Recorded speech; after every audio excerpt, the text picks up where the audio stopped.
নমস্কার, পুরাকালের পদচিহ্ন চ্যানেলে আপনাদের সকলকে স্বাগত।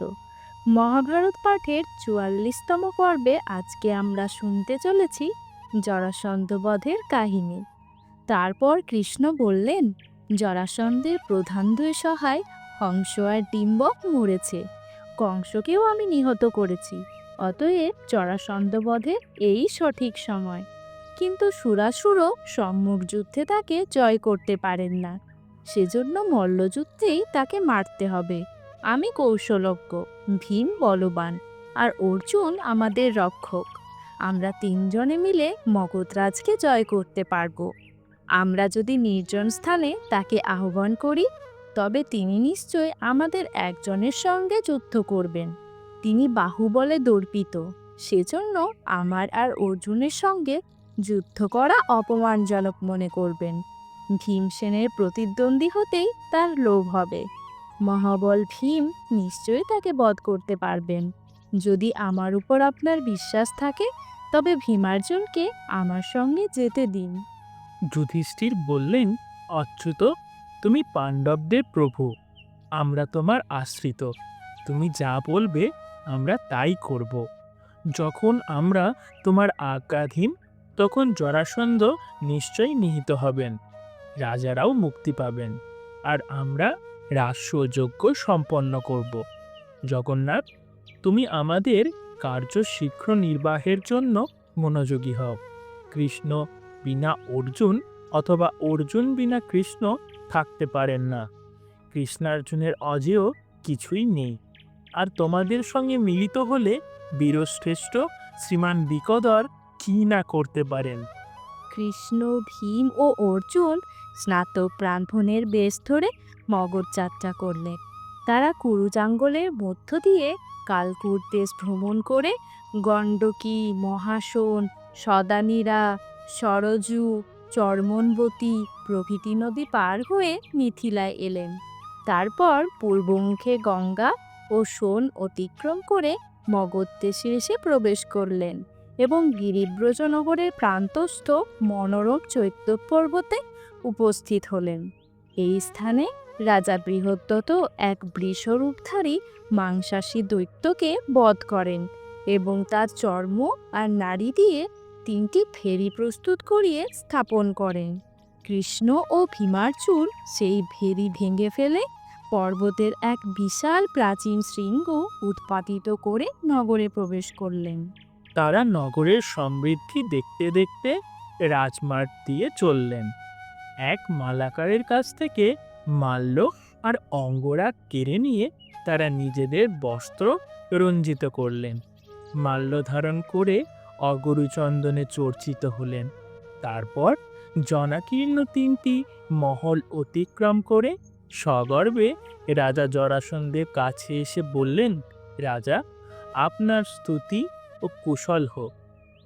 জরাসন্ধ তখন একটি ব্রতচারণের জন্য উপবাসী ছিলেন। তিনি আগন্তুকদের বেশ দেখে বিস্মিত হলেন এবং পাদ্য অর্ঘ্যাদি দিয়ে সম্মান করে বললেন, আপনারা আসন গ্রহণ করুন। 3 জনে উপবিষ্ট হলে জরাসন্ধ বললেন, আপনারা মাল্যধরণ ও চন্দনাদি অনুলেপন করেছেন, রঞ্জিত বস্ত্রও পরেছেন। আপনাদের বেশ ব্রাহ্মণের ন্যায়, কিন্তু বাহুতে ধনুর্গুণের আঘাত চিহ্ন দেখছি। সত্য কথা বলুন, আপনারা আসলে কে? চৈতক পর্বতের সিংহ ভঙ্গ করে ছদ্মবেশে অদার দিয়ে কেন এসেছেন? আমি যথাবিধি অর্ঘ্যাদি উপহার দিয়েছি, কিন্তু আপনারা তা গ্রহণ করলেন না কেন?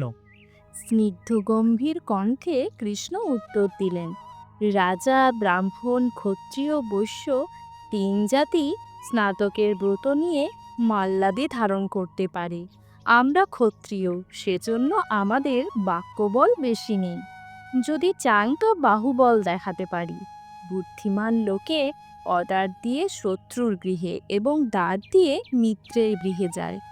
আমরা কোনো প্রয়োজনে এখানে এসেছি, আপনি আমাদের শত্রু, সেজন্য আপনার প্রদত্ত অর্ঘ্য আমরা নিতে পারি না।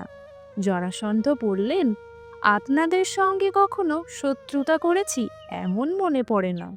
আমি নিরপরাধ, তবে আমাকে শত্রু বলছেন কেন? কৃষ্ণ উত্তর দিলেন, ক্ষত্রিয়কুলের নেতৃস্থানীয় কোনো এক ব্যক্তির আদেশে আমরা তোমাকে শাসন করতে এসেছি। তুমি বহু ক্ষত্রিয়কে অবরুদ্ধ করে রেখেছ। সৎ স্বভাব রাজন্যগণকে রুদ্রের নিকট বলি দেবার সংকল্প করেছ।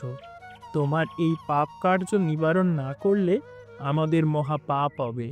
আমরা ধর্মচারী, ধর্ম রক্ষায় সমর্থ। মনুষ্য বলি আমরা কখনো দেখিনি। তুমি স্বয়ং ক্ষত্রিয় হয়ে কোন বুদ্ধিতে ক্ষত্রিয়গণকে মহাদেবের নিকট পশুরূপে বলি দিতে চাও? ক্ষত্রিয়দের রক্ষার নিমিত্ত আমরা তোমাকে বধ করতে এসেছি। আমরা ব্রাহ্মণ নই। আমি হলাম ঋষিকেশ কৃষ্ণ, আর এরা দুজন হলেন পাণ্ডুপুত্র। আমরা তোমাকে যুদ্ধে আহ্বান করছি। হয় বন্দি রাজাদের মুক্তি দাও, নয় জমালয়ে যাও। জরাসন্ধ বললেন, কৃষ্ণ, যাকে সবলে জয় করা হয় তাকে নিয়ে যা ইচ্ছা করা যেতে পারে, এই ক্ষত্রিয়ের ধর্ম। দেবতার জন্য যাদের এনেছি, ভয় পেয়ে তাদের ছেড়ে দিতে পারি না। তোমরা কি প্রকার যুদ্ধ চাও? বুঝিত সৈন্য নিয়ে, না তোমাদের একজন বা দুজন বা তিনজনই আমার সঙ্গে যুদ্ধ করবে? কৃষ্ণ বললেন, আমাদের তিনজনের মধ্যে কার সঙ্গে তুমি যুদ্ধ করতে যাও? জরাসন্ধ ভীমসেনকে নির্বাচন করলেন। পুরোহিত গোরচনা, মাল্য প্রভৃতি মঙ্গলদ্রব্য এবং বেদনা ও মূর্ছা নিবারক ঔষধ নিয়ে রাজার কাছে এলেন। স্বস্তায়নের পর জরাসন্ধ কিরিট খুলে ফেলে দৃঢ়ভাবে কেশ বন্ধন করে ভীমের সম্মুখীন হলেন। কৃষ্ণ ভীমের জন্য স্বস্তায়ন করলেন। ভীমও যুদ্ধার্থে প্রস্তুত হল। দুই যোদ্ধা বাহু ও চরণ দ্বারা পরস্পরকে বেষ্টন ও আঘাত করতে লাগলো এবং ক্রুদ্ধ সিংহের ন্যায় স্বস্তায়নে মল্লযুদ্ধে প্রবৃত্ত হলো। তারা হস্তির ন্যায় গর্জন করে পরস্পরের কোটি, স্কন্ধ, পার্শ্ব ও অধদেশে প্রহার করতে লাগলো। বহু সহস্র ব্রাহ্মণ, ক্ষত্রিয়াদি স্ত্রী পুরুষ যুদ্ধ দেখবার জন্য সেখানে সমবেত হলো। কার্তিক মাসের প্রথম দিনে আরম্ভ হয়ে সেই যুদ্ধ অনাহারে অবিশ্রামে দিন রাত চলল। চতুর্দশ দিবসে রাত্রিকালে জরাসন্ধ ক্লান্ত হয়ে কিছুক্ষণ নিবৃত হলেন। তখন কৃষ্ণ ভীমকে বললেন, যুদ্ধে ক্লান্ত শত্রুকে পীড়ন করা উচিত নয়। অধিক পীড়ন করলে প্রাণহানি হয়। অতএব তুমি মৃদুভাবে বাহু দ্বারা রাজার সঙ্গে যুদ্ধ করো।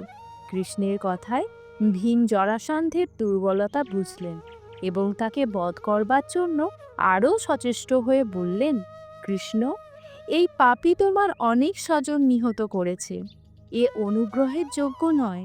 কৃষ্ণ বললেন, ভীম, তোমার পিতা পবনদেবের কাছ থেকে যে দৈববল পেয়েছ, সেই বল এখন তুমি দেখাও। তখন ভীম জরাসন্ধকে দুই হাতে তুলে শতবার ঘূর্ণিত করে ভূমিতে ফেলে নিষ্পিষ্ট করে গর্জন করতে লাগলেন এবং দুই পা ধরে টান দিয়ে তার দেহ দ্বিধা বিভক্ত করলেন। জরাসন্ধের আর্তনাদ ও ভীমের গর্জন শুনে মগধবাসীরা ত্রস্ত হলো। স্ত্রীদের গর্ভপাত হলো। তারপর জরাসন্ধের মৃতদেহ রাজভবনের দ্বারে ফেলে দিয়ে কৃষ্ণ, ভীম ও অর্জুন সেই রাত্রিতেই বন্দি রাজাদের মুক্তি করলেন। জরাসন্ধের দিব্যরথে রাজাদের তুলে দিয়ে তারা গিরিব্রজ থেকে নিষ্ক্রান্ত হলেন। এই রথ ইন্দ্র উপরিচর বসুকে দিয়েছিলেন। উপরিচরের কাছ থেকে বৃহদ্রত এবং তারপর জরাসন্ধ পান। কৃষ্ণ গরুরকে স্মরণ করলে গরুর সেই রথের ধ্বজে বসলেন। কৃষ্ণ স্বয়ং সারথি হলেন। কারামুক্ত কৃতজ্ঞ রাজারা সবিনয়ে বললেন, দেবকীনন্দন, আমরা প্রণাম করছি, আজ্ঞা করুন, আমাদের কি করতে হবে? যে কর্ম মানুষের পক্ষে দুষ্কর, তাও আমরা করতে প্রস্তুত। কৃষ্ণ তাদের আশ্বস্ত করে বললেন, যুধিষ্ঠির রাজসূয়যজ্ঞ করে সম্রাট হতে ইচ্ছা করেন, আপনারা তাকে সাহায্য করবেন? রাজারা সানন্দে সম্মত হলেন। এই সময়ে জরাসন্ধের পুত্র সহদেব তার পুরোহিত, আমক্ত ও স্বজনবর্গের সঙ্গে এসে বাসুদেবকে কৃতাঞ্জলি পুটে প্রণাম করলেন। কৃষ্ণ তাকে অভয় দিয়ে তার প্রদত্ত মহার্ঘ রত্নসমূহ নিয়ে নিলেন এবং তাকে মগধের রাজপথে অভিষিক্ত করলেন। অনন্তর কৃষ্ণ ও ভীমার্জুন ইন্দ্রপ্রস্থে ফিরে এসে যুধিষ্ঠিরকে সমস্ত বৃত্তান্ত জানালেন। যুধিষ্ঠির অত্যন্ত আনন্দিত হলেন এবং রাজাদের যথাযোগ্য সম্মান করে তাদের স্বরাজ্যে যেতে আজ্ঞা দিলেন। কৃষ্ণ দ্বারকায় ফিরে গেলেন। আজকের মতো মহাভারত পাঠের পর্ব এখানেই সমাপ্ত হলো। আগামী দিন আপনারা শুনতে পাবেন মহাভারতের এক নতুন কাহিনী। নমস্কার।